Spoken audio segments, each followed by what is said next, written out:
Hello friends, welcome to Code Meta channel. आज हम बात करेंगे कि रिएक्ट का स्ट्रक्चर किस तरीके से मैनेज होता है,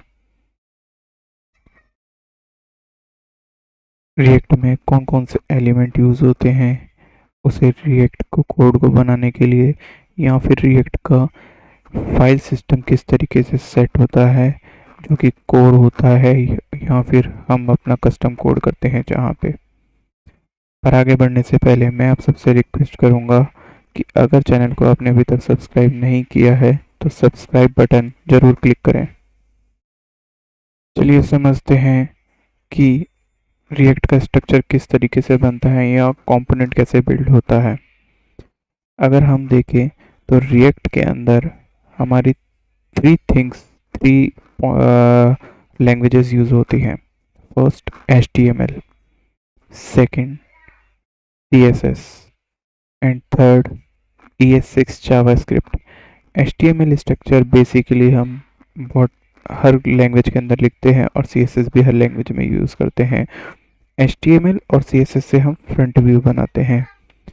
रिएक्ट के अंदर अगर हम बात करें कोई डायनेमिक प्रोसेस की या फ्रंट एंड के ऊपर चेंज की, तो वो हम करते हैं ES6 जावास्क्रिप्ट के थ्रू, जो कि हमारे कोड को डायनेमिक बनाती है।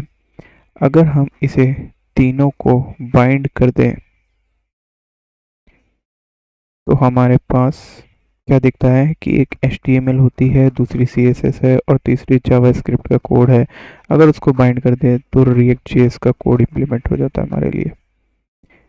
यानी HTML, CSS और जावास्क्रिप्ट के अलावा React के अंदर कोई अदर लैंग्वेज यूज़ नहीं होती, चाहे वो बैकएंड हो चाहे वो कोई अदर पॉइंट हो।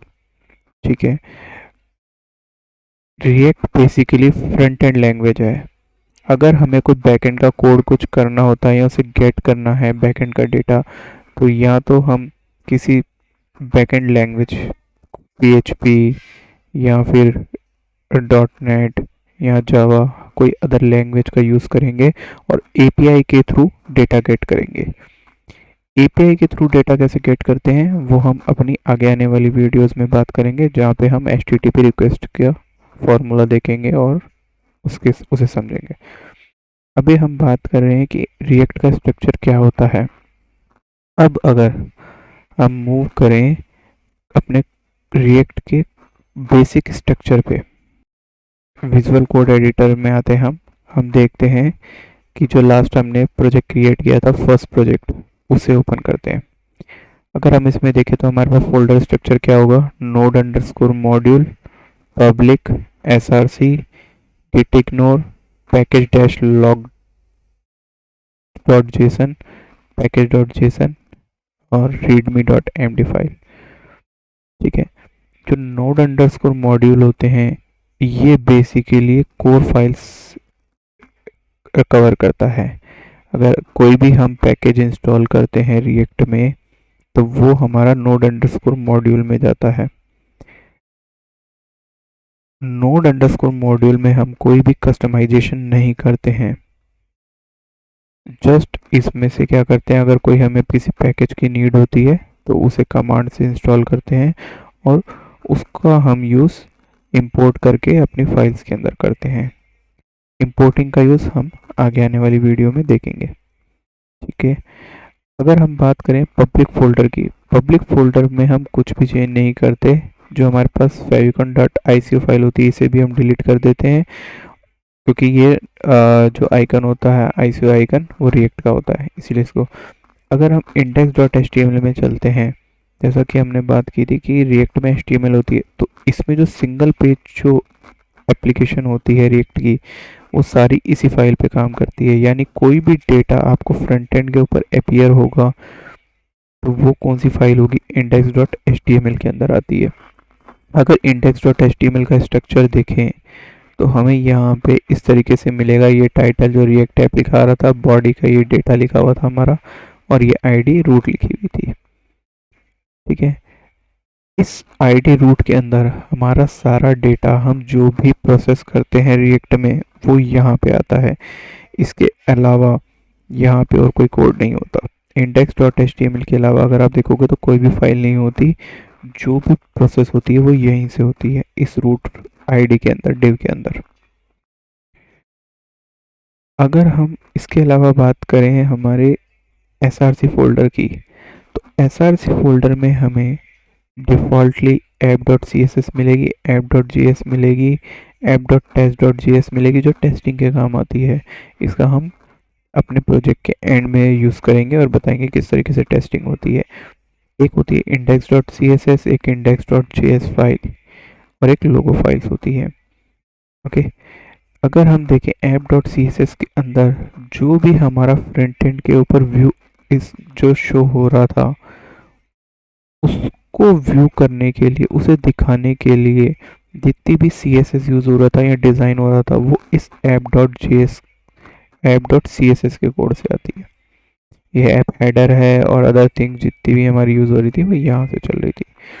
अगर हम अब बात करें app.js की, तो app.js में इस वाली फाइल को हम हटा देंगे, ऊपर वाली जो हमारा लोगो है उसे हम रिमूव कर देंगे। अब ये app.css बन गई ताकि हम CSS को गेट कर सकें यहाँ से।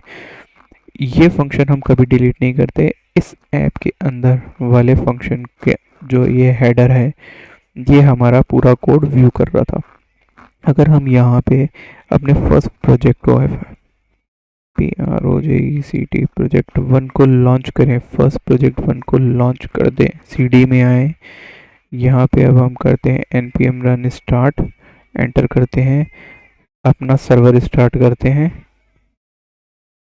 अब देखें हमारा तो सर्वर स्टार्ट हो चुका है। अब चलते हैं हम अपने ब्राउज़र की तरफ।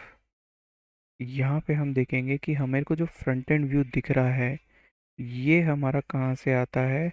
हमने जो अभी app.js की बात करी, वहाँ से ये जितना भी कोड है हमारा वहीं से आ रहा है। ठीक है,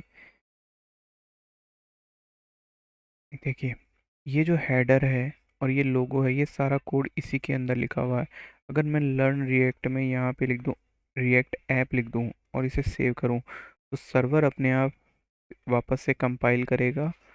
और अगर अब हम अपने ब्राउज़र की तरफ जाएं, अगर हम अपने ब्राउज़र में चलते हैं, तो हमें क्या दिखेगा वहाँ पे, लर्न रिएक्ट की जगह जैसे ही ब्राउज़र कंपाइल कर लेगा अपना कोड, तो हमें दिखेगा लर्न रिएक्ट ऐप आ जाएगा हमारा। अगर हम देखें, इसको रिलोड करते हैं, तो हमारे पास अभी भी स्टिल कंपाइल हो रहा है।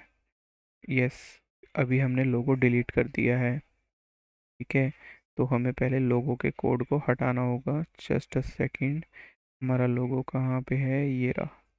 हमारा लोगो को हमने रिमूव कर दिया है, तो हम लोगो को हटा देते हैं एक बार के लिए। अगेन रन करते हैं हम और देखेंगे तो हमारा क्या लिखा हुआ आ गया, लर्न रिएक्ट ऐप लिखा हुआ आ गया। ठीक है, तो इस तरीके से रिएक्ट काम करती है। app.js में जो भी चेंज किया हमने वो वहाँ पे दिखा हमें। ओके, नाउ अगर हम वापस अपने कोड की तरफ, तो हम क्या करें, हम देखेंगे कि ये चीज़ यहाँ से आई, तो हम आगे अभी बात करेंगे कि किस तरीके से HTML स्ट्रक्चर को मेंशन करते हैं। ये जो हमारा कोड लिखा हुआ होता है, ये हमारा JSX कोड होता है, जिसकी अभी हमने बात करी थी। ये JSX कोड हमारा रन होता है फ्रंट एंड व्यू पे।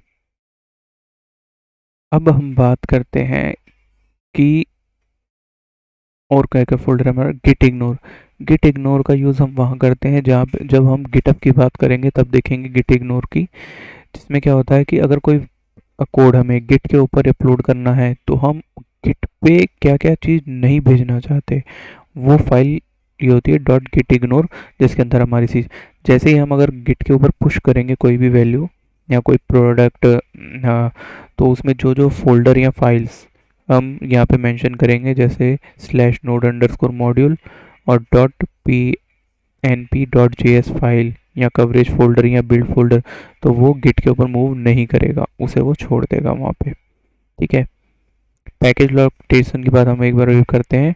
पहले हम बात करते हैं पैकेज डॉट जेसन की बात।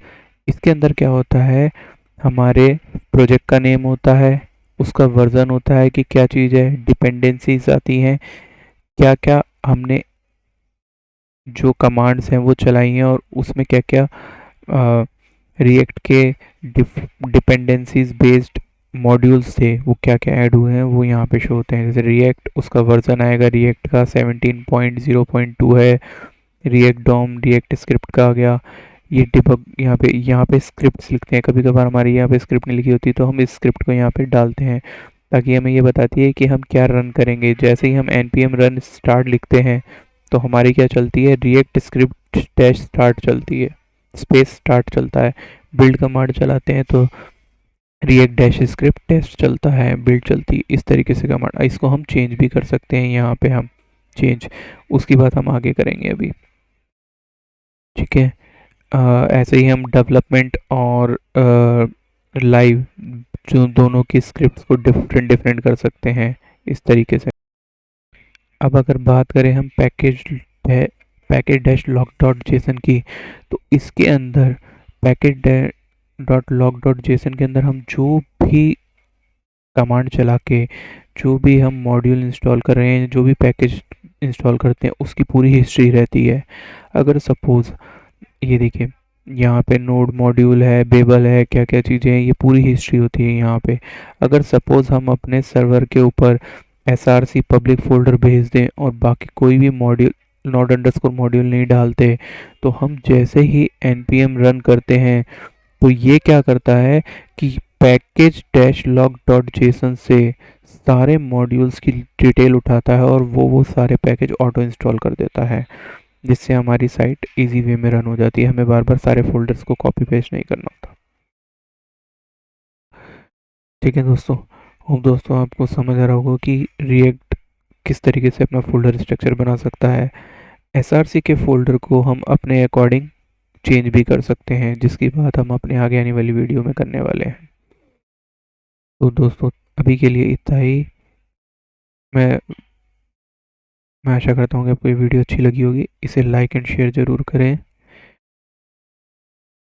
मैं आपसे आगे ऐसे ही इंटरेस्टिंग टॉपिक के साथ मैं आगे आपसे फिर मिलूँगा। तब तक के लिए take care and good bye.